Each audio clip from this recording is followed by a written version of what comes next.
Good morning, students. So we are now today going to take up a poem. It's an interesting poem. Hope you will love to understand this poem. The children, get ready with your book, and it's your poem of your page. Let's see the page number by turning the page back. It's I think page number 21. So get ready with your page and a pencil in your hand. First we'll read the poem and then we are going to understand the lines. So this is a poem of the ant and the cricket. So the story of this poem, you by reading the poem you will automatically come to know what it is telling, and this poem is being adapted from Aesop's fables. फैबल्स जो होती हैं, जो हमारी पुराने ज़माने की स्टोरियाँ जो सुनाई जाती हैं, तो एसॉप्स फैबल से ये हमारी पोएम अडेप्टेड है, यानी कि ली गई है, उधर से चुराई गई, you can say. Yes, so here we go children. A fable is a story, often with animals as characters, that conveys a moral. तो fable का मतलब आपको समझ आ गया है. हमारी पुरानी जो स्टोरीज चली आ रही हैं जिसमें कैरेक्टर्स किसके होते हैं, एनिमल्स के होते हैं. This poem about an ant and a cricket contains an idea of far-reaching significance, which is as true of a four-legged cricket as of a two-legged one. Surely you have seen a cricket that has two legs. So ये two legs का cricket आपको जो बताया जा रहा है इस poem में, it's a picture, you can see it on this page. It's an insect, and even your ant is an insect. So both these insects, how they live their life and what they do in their living, let's see through this poem. A silly young cricket, accustomed to sing through the warm sunny months of gay summer and spring, began to complain when he found that at home his cupboard was empty and winter was come. Not a crumb to be found on the snow-curbed ground, not a flower could he see, not a leaf on a tree.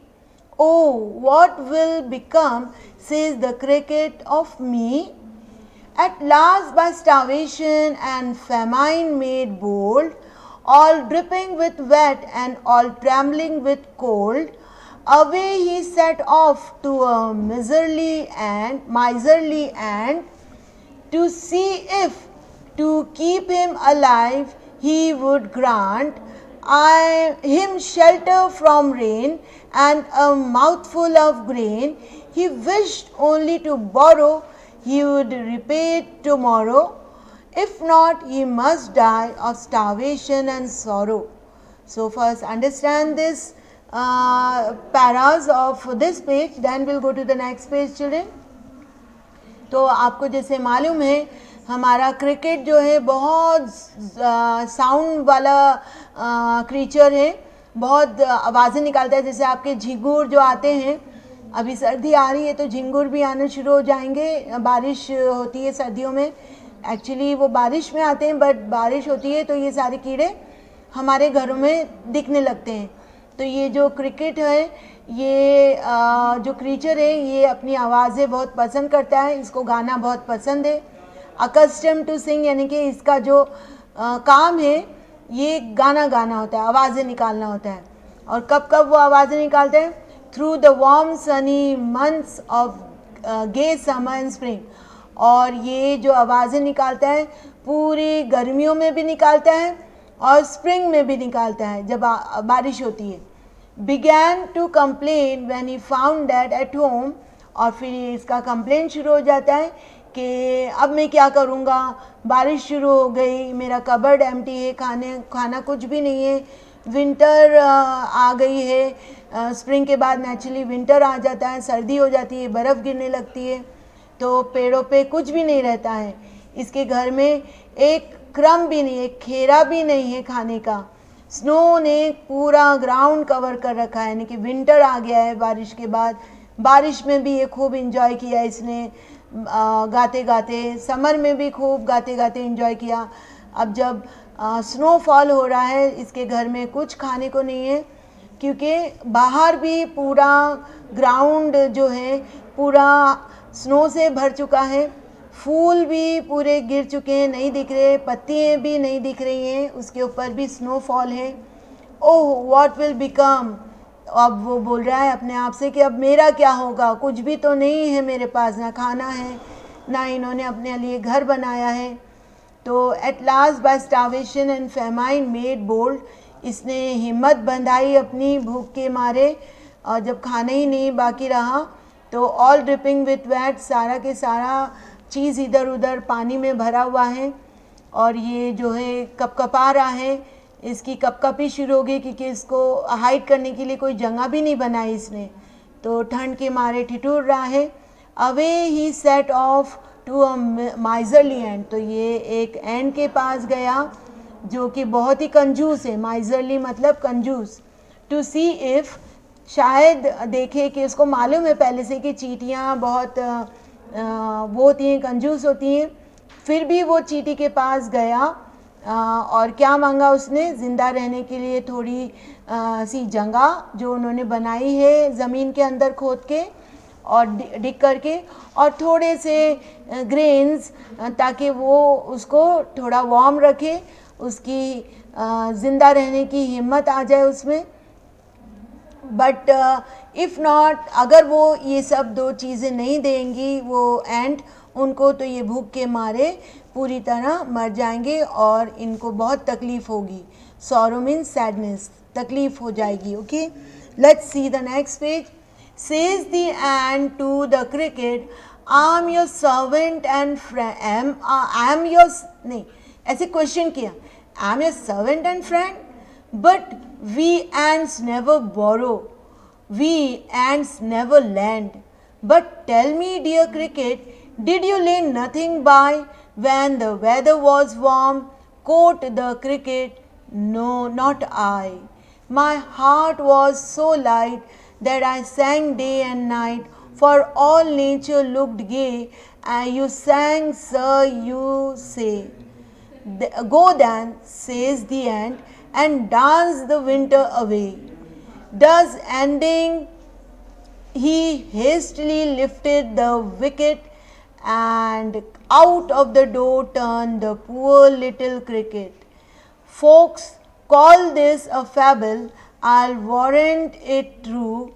Some crickets have 4 legs and some have 2.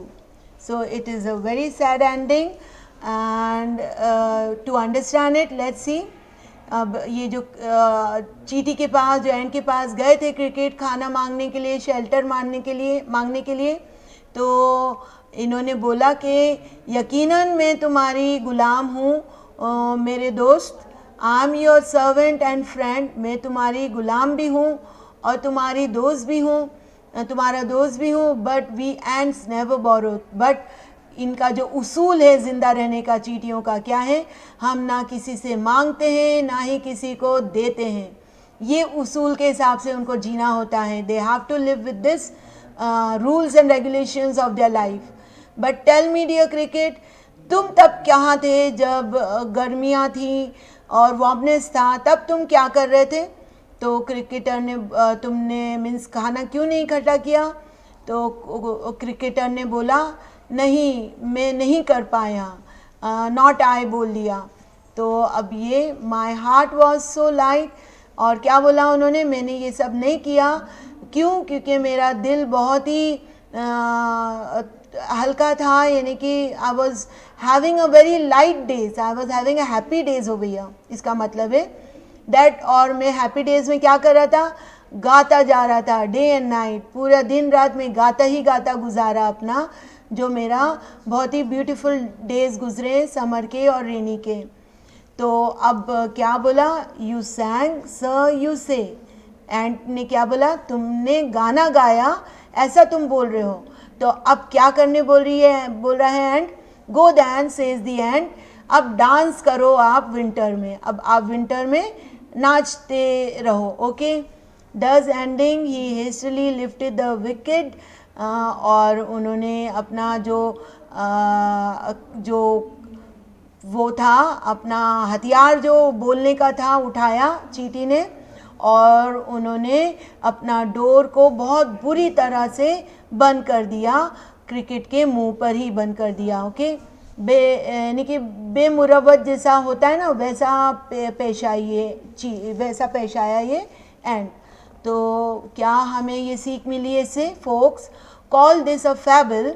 हम जो लोग हैं या लोग जो हैं आसपास के पीपल, फोक्स मतलब लोग, इसको हम कहानी ज़रूर बोलते हैं। आई वारंट इट थ्रू, और ये कहानी सच्ची भी है, इसको हम गवाही दे के बोल सकते हैं ये कहानी सच्ची है। सम क्रिकेट्स हैव 4 legs, और किस किस के 4 legs होते हैं क्रिकेट के, यानी कि एक तंज किया हुआ, ताना मारा है कि जो 4 लेग होते हैं जिसके वो काम कर देते हैं, और किस किस के जो 2 लेग होते हैं वो काम नहीं करके मर जाते हैं। They die in the end because they don't use their other 2 legs even though they have it. यानी कि हमारे पास जितने हाथ पैर हैं चारों को चलाना चाहिए, हमें सिर्फ गाना ही गाना नहीं रहना चाहिए ज़िंदगी में children. Okay, so you'll be learning this poem by heart, and I'll be solving, or we will be discussing the exercise in our next video, children. Learn the poem by heart, because in my paper I'll be writing 1 or 2 lines and you will be completing those remaining lines of the poem. So for that you have to learn the poem by heart. Bye children.